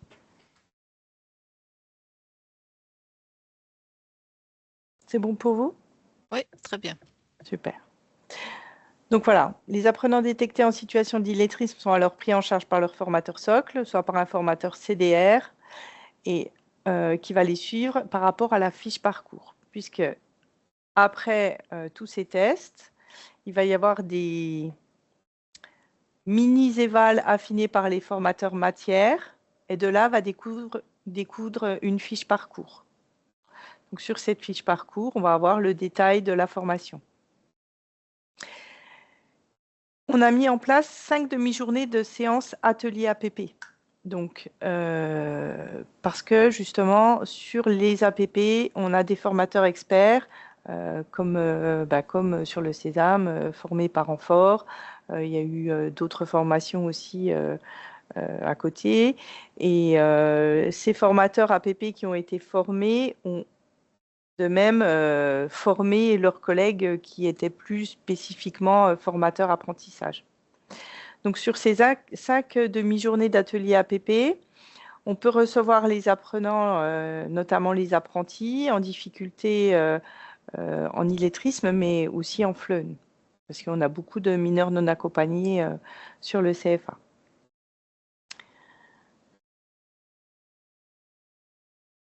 À la fin de cette première année de cours pour les apprentis, il y a une nouvelle passation d'EVA. C'est-à-dire qu'à la deuxième rentrée, leur rentrée en deuxième année, on refait passer la certification pour voir s'il y avait eu une évolution dans les résultats.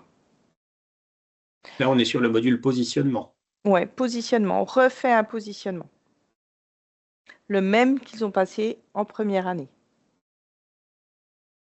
Et de là, on ajuste de nouveau les parcours.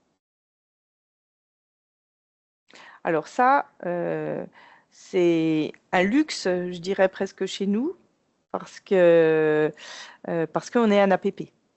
Parce qu'on est un APP, parce qu'on est porteur du DFL, parce qu'on a des formateurs experts. C'est quelque chose qu'on peut mettre en place. Et parce qu'on a mis en place aussi l'individualisation. Après, comme je le disais tout à l'heure, ce qui est difficile, c'est de se dire qu'on a l'objectif du CAP à la fin. Donc, on ne peut pas que les mettre en atelier illettrisme. Hein. Ce n'est pas possible parce qu'il y a aussi un programme à suivre. Donc, on va les aider, par exemple, avec les cours de techno, en travaillant le vocabulaire spécifique. Hein, avec les cours de PSE, prévention santé environnement, on va travailler sur des documents réels, en fait, sur les documents qu'eux utilisent en cours. Ou alors, on va préparer avec eux les cours en amont. On va déjà faire un premier travail, on va décortiquer en atelier pour qu'après, à la séance de techno suivante, ils n'aient pas ce problème de compréhension des consignes ou de lecture, d'écriture sur les ateliers.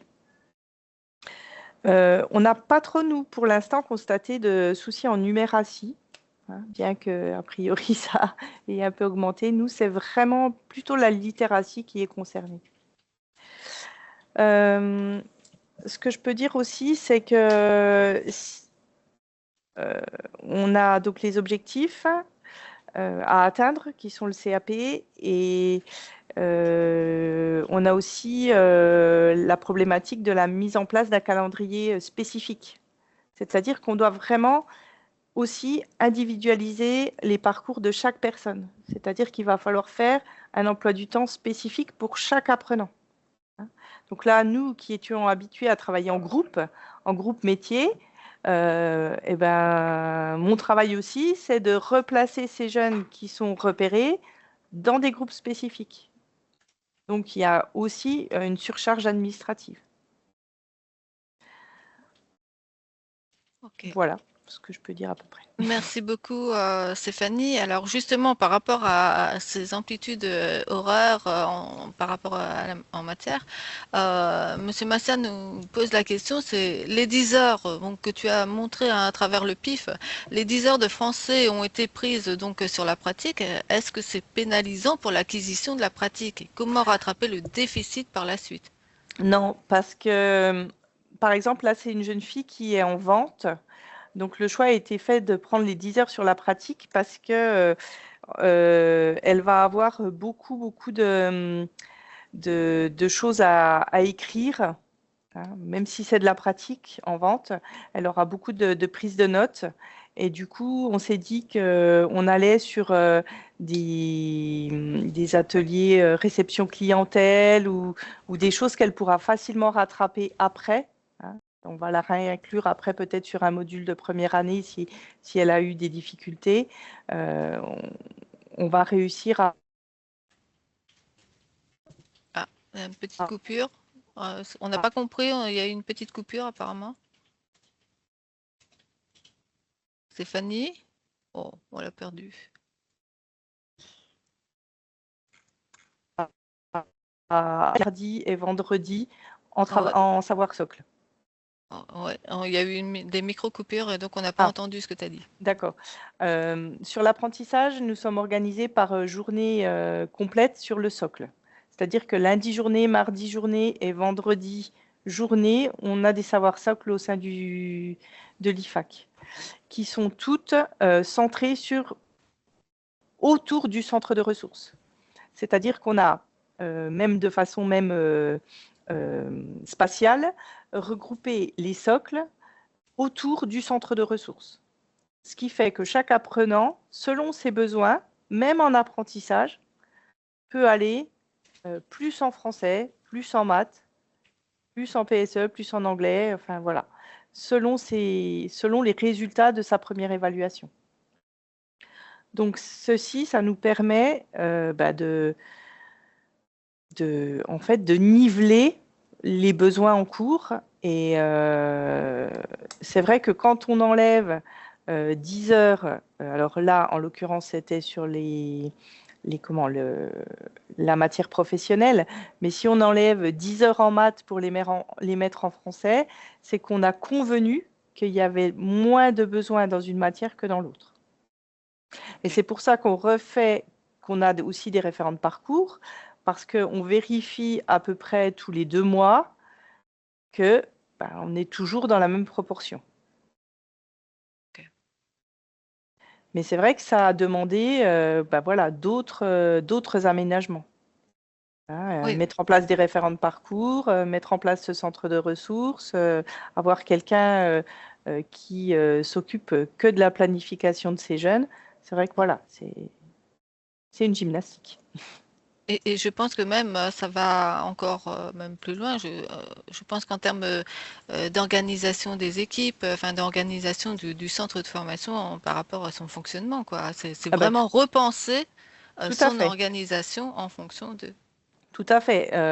Nous avions sur l'apprentissage, c'était des cours, on va dire des cours de groupe, du cours en groupe. Je ne veux pas dire du cours magistral, mais c'était presque du descendant encore il y a quelques années. C'est vrai qu'avec la méthode APP, tous les parcours sont individualisés. Chaque apprenant sort avec un PIF, avec après une fiche parcours par matière. Et c'est pour ça aussi qu'on parle d'auto-formation accompagnée, parce que l'apprenant peut lui-même, s'il est en capacité et s'il est assez autonome, travailler seul. Ok. Justement, on a donc 2 personnes qui lèvent la main, qui sont donc Richard Gélon et Philippe Massat. Donc je donne la parole à Richard.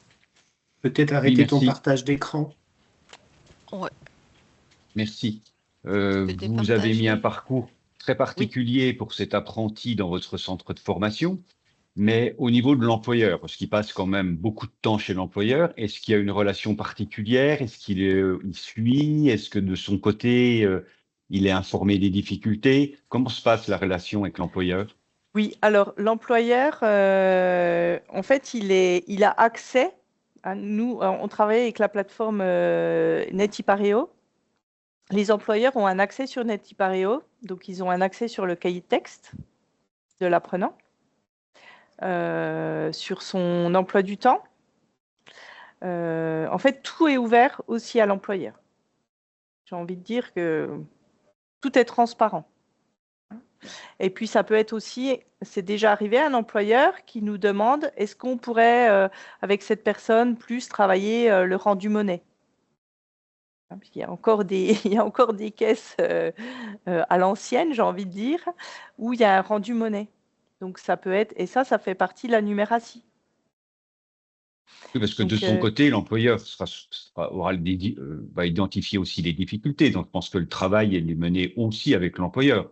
Bien sûr. Et comme vous le dites, pour rendre la monnaie, il y a des compétences de numération dedans.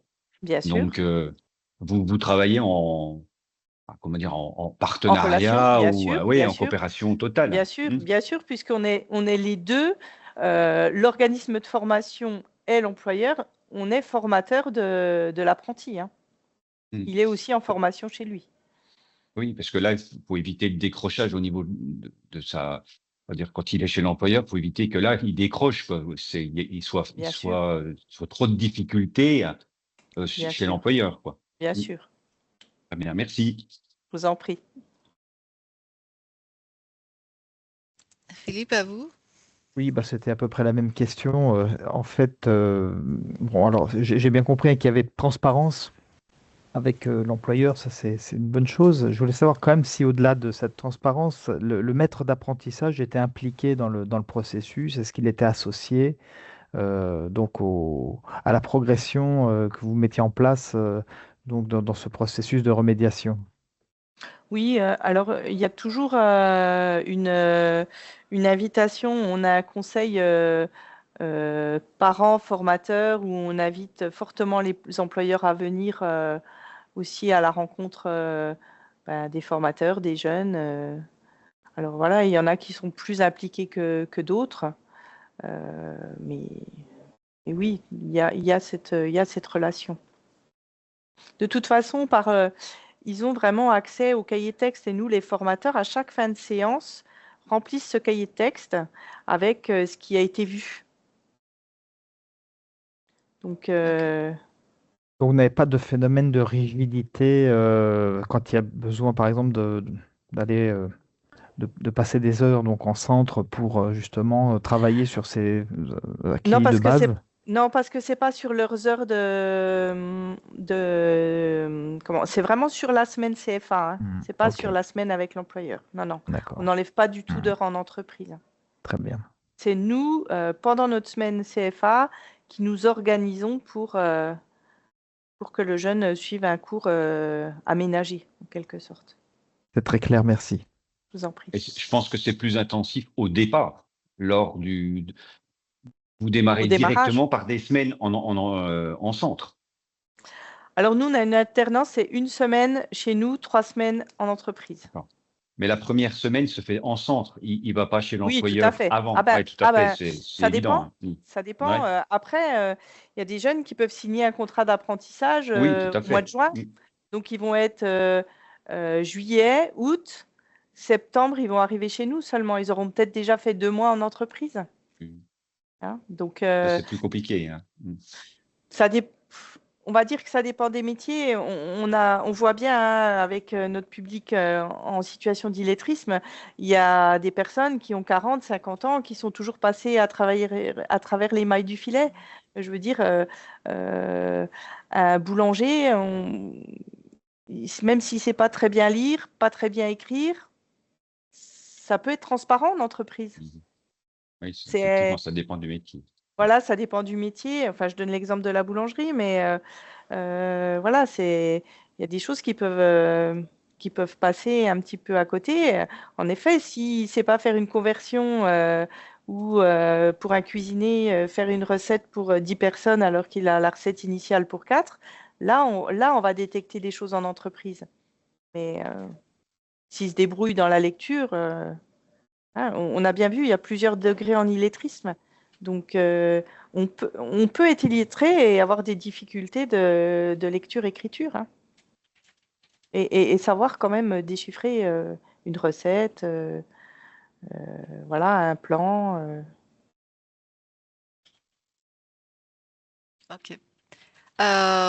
Juste avant de passer la parole à Cyril, donc n'hésitez pas à poser vos questions ou bien même lever la main hein, si vous avez donc des questions soit à Stéphanie, à Cécile, Fabienne ou bien encore à nos partenaires financiers qui pourraient être donc des questions d'ordre juridique ou autre. Hein, donc n'hésitez pas. Cyril, à toi. Oui, c'était une question pour Stéphanie, mais aussi pour les collègues du Sésame, sur la relation en termes de montée en compétences en interne des équipes de formateurs et d'enseignants. Hein, j'emploie les 2 termes volontairement. Quelle est votre relation à votre OPCO, à votre opérateur de compétences? Parce que c'est un des sujets qu'on creuse en Bourgogne-Franche-Comté, c'est-à-dire on a la chance, et merci beaucoup à Renfort, d'avoir ce plan de professionnalisation à destination des formateurs. Mais au-delà de ça, est-ce que vous avez déjà fait appel à vos opérateurs de compétences respectifs sur justement la montée en compétences des formateurs de vos équipes? Puisque j'entendais Stéphanie notamment verbaliser le lien au plan de pro Renfort, mais pas que. Non, sur nos OPCO, sur la question de l'illettrisme, on ne les a pas sollicités. Alors sur d'autres questions, oui, mais pas sur cette question-là. Après, c'est vrai que oui, c'est essentiellement fort. Après, on a aussi la chance d'avoir des partenaires comme Natalia Jahen du Greta, qui a aussi été formée sur la méthode duplex, donc qui nous fait régulièrement des piqûres de rappel en interne. Voilà, mais c'est vrai que sur nos OPCO, sur cette question-là, non. Et les collègues du Sésame? Oui, pour compléter les propos de Stéphanie, nous on s'appuie aussi sur tout le programme de formation qui est proposé dans le cadre du réseau des APP. Et là, par contre, on mobilise notre OPCO pour faire participer nos collègues à ces sessions de formation.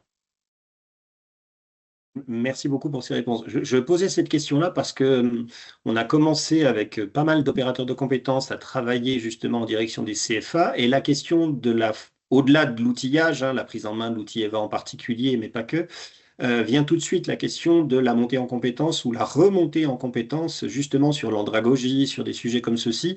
Et c'est un des sujets qui apparaît de plus en plus de façon prégnante, hein, sur la question de la formation des formateurs. Certains ont la chance, notamment dans le réseau des APP, du coup, d'avoir déjà des compétences internes ou des passerelles faciles. Ce n'est pas le cas de tous les organismes de formation et de tous les CFA. Donc, enfin, Amphore est une première marche indispensable, mais on peut aussi aller au-delà avec les opérateurs de compétences, me semble-t-il, sur la prise en charge de formation à destination des formateurs, dans l'objectif des apprentis ou des stagiaires potentiels. Après, nous aussi, on a beaucoup bénéficié des formations de la PAP, hein, aussi avec notre réseau, mais ça s'est fait en amont, en fait, de la question de la prise en main de la question de lutte contre l'illettrisme. Nous, ça fait 25 ans, 30 ans qu'on est en APP. Voilà. C'est des pratiques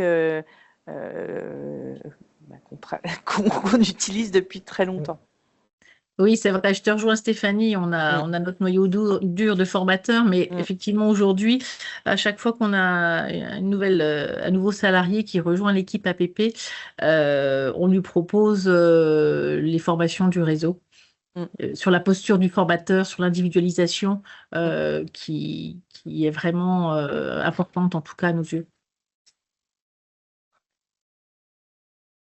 Merci. Et puis, je le précise aussi que, en tout cas sur l'équipe illettrisme, une bonne partie vient de l'équipe CCE du DAC, donc APP, donc formée à l'individualisation. Donc, on travaille aussi ensemble. Nous, on a une réunion à peu près toutes les 6 semaines où on revoit aussi comment nos méthodes, comment on travaille, comment on peut faire différemment avec les stagiaires ou si on a des difficultés. Donc, il y a aussi à l'interne une montée en compétences sur les équipes. Si parfois on intègre des personnes qui viennent plus du linguistique, donc qui ont une formation initiale FLE comme moi, hein, on sait que c'est pas du tout la même formation, c'est pas du tout les mêmes pratiques. Et ben on prend le temps aussi de montrer, d'être en binôme, voilà. Parfait. Je me permets du coup de poser la question à la cantonade, c'est-à-dire que dans les organismes de formation et les CFA qui sont participants, est-ce que certains ou certaines d'entre vous ont déjà fait appel à leur OPCO justement sur de la montée en compétences des équipes? Peut-être répondre dans le fil de conversation, ou s'il n'y a pas de réponse, c'est qu'il n'y a pas eu d'appel.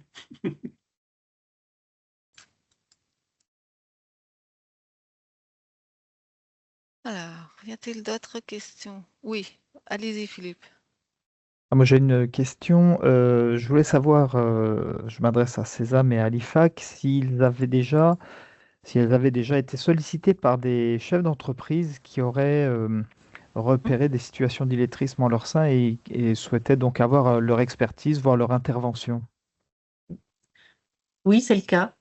Tout à fait, dans les entreprises du secteur du bâtiment. On a également là le projet de former des professionnels RH qui travaillent dans une collectivité. Et pour la responsable RH, qui a repéré une situation d'illettrisme auprès de certains agents et en difficulté pour en parler. Autant elle parle plus aisément de la situation de handicap et ce volet illettrisme est pas facile à aborder en entretien professionnel. Et donc, voilà, on a été sollicité pour pouvoir accompagner ces professionnels, en tout cas de cette structure. Pour la partie repérage. Pour la partie repérage. Et aborder la question, sensibilisation. Okay, c'est vrai qu'on est sollicité aussi dans le réseau APP, alors, avec des partenariats locaux ou pas. Je ne peux pas en dire plus pour le moment. Et puis, c'est vrai, c'est aussi sur les structures de nettoyage, nous notamment, parce qu'il y a aussi un public qui était au départ éloigné de l'emploi. Et il y a un autre volet aussi avec les chantiers d'insertion. Moi, en travaillant aussi sur un chantier d'insertion, je sollicite aussi pas mal les APP pour accompagner les salariés qui veulent reprendre un emploi classique. Donc souvent des personnes en situation d'illettrisme. Super, merci. Merci. Justement, ça fait une très belle transition avec une information que je souhaitais vous transmettre, puisque moi, effectivement, aborder le sujet de l'illettrisme avec une personne lorsqu'on est dans un face-à-face, c'est pas toujours facile. Et donc, bon, Amphore met en place une formation, enfin une action de professionnalisation qui est détecter les signes d'illettrisme et adapter sa posture et son vocabulaire, qui aura lieu donc le 9 décembre prochain dans les locaux d'Amphore. Et il faut savoir quand même qu'à l'issue de cette formation, en principe, devrait être remis aux participants un mémo qui a été réalisé par un ensemble d'acteurs donc du dispositif DFL de la région, entre autres, et puis d'autres professionnels qui va, donc ce mémo consiste à avoir une espèce de trame pour accueillir avec bienveillance, utiliser les bons mots et puis donc amener petit à petit les bénéficiaires vers une formation. Donc ça sera un document qui sera remis et donc nous, la volonté en tout cas d'Amphore, c'était aussi d'inscrire et de tracer, je dirais, le travail qui est fait tout au long de l'année par nos formateurs professionnels et qui s'engagent chaque jour à accompagner les personnes en situation d'illettrisme. Voilà. Et je me permets une incise aussi à titre d'information. Pour le coup, information et dynamique portée par l'INSEE, par Amphore et par la NLCI. En 2026, on aura la chance de pouvoir bénéficier d'éléments d'analyse statistique infraterritoriale sur le risque d'illettrisme à l'échelle des départements et à l'échelle des EPCI, établissements publics de coopération intercommunale. Cette cartographie est en cours de finalisation par les acteurs, en particulier Amphore en Bourgogne-Franche-Comté et l'INSEE à l'échelle nationale. En termes d'outillage et d'identification du risque, c'est des éléments qui pourront vous être très utiles sur l'année 2026 quand ils seront accessibles. Merci Cyril. Cécile, à toi la parole. Le micro ne veut pas s'ouvrir. Non, il ne veut pas s'ouvrir. Bon. C'est moi, voilà. Je ne l'ai pas. C'était toujours pour revenir sur la question de la formation des équipes. Je crois que Cyril et Caroline Jensen nous ont donc ont proposé notre contact à Valérie Villemain qui est en train de développer une nouvelle méthode d'adaptation d'une méthode pour enfants, de l'adapter à un public adulte. Et donc, on est entré dans l'expérimentation depuis le 6 novembre et on va continuer jusqu'à juin. Donc, c'est aussi une manière de se former, s'auto-former en partenariat et voilà, avec des nouveaux outils. Très bien. Bien. Merci de cette incise. Oui, c'est une dynamique qui est en cours, qui prend ancrage sur le secteur du Creusot-Monceau. L'initiative au départ s'appelait Enthousiasme orthographique au niveau de l'éducation nationale avec des chercheurs, des graphistes, etc. Et là, la boîte à outils qui est en cours de construction s'appellera Léolettrisme. Donc là, on est sur la phase test, effectivement, avec un certain nombre soit d'organismes de formation, soit de bénévoles, notamment au niveau de Clé 71, qui participent également à l'expérimentation pour tester cette boîte à outils. Et de la même façon, en termes d'outillage, on devrait avoir en 2026 sur le volet numératie, une boîte à outils qu'on va traduire de l'anglais vers le français sur un projet Numératie in Practice qui a été financé par l'Union européenne. Projet avec un organisme de formation d'Auvergne-Rhône-Alpes qui a participé, Alpes, un organisme spécialisé sur l'illettrisme. Et donc, on aura normalement en 2026 de l'outillage à la fois sur le volet littératie avec Léolettrisme et également sur le volet numératie avec la numératie en pratique, des scénarios pédagogiques et des outils ludiques autour des questions de compétences mathématiques, calcul, chiffres, etc. Merci Cyril. Donc, c'est pareil pour Amphore. Donc, on est en train de préparer le programme de professionnalisation 2026, qui sera normalement en ligne au cours du premier trimestre 2026. Un grand merci à nos témoins pour avoir relaté leurs pratiques professionnelles et les difficultés qu'ils peuvent rencontrer quotidiennement, parce que bien oui, il y en a, hein, évidemment. Et c'est pas toujours simple. Mais voilà, pas que. Il y a quand même de très belles réussites, et la preuve, c'en est. Donc, merci à vous, en tout cas, de croire que tout est possible. Ça, c'est important. Merci. Merci. Merci. S'il n'y a pas d'autres questions d'ici là, eh bien, en tout cas, je remercie donc notamment bien sûr les témoins, mais aussi donc nos financeurs et puis partenaires hein, d'avoir participé à ce témoignage et puis donc d'avoir répondu à l'ensemble des questions. Merci encore à tous pour votre participation, pour votre intérêt pour le sujet. Et puis, donc, eh bien, je vous dis un grand merci et à bientôt. De belles fêtes de fin d'année pour tous, si on ne se revoit pas d'ici là, parce que bon, ce n'est que dans un mois, mais c'est très rapide. Et donc, normalement, vous recevrez donc le webinaire pour vous, donc si vous avez besoin de le partager à d'autres. Merci à tous. À très bientôt. Merci. À Merci. bientôt. Bonne journée. Au revoir. Merci, au revoir.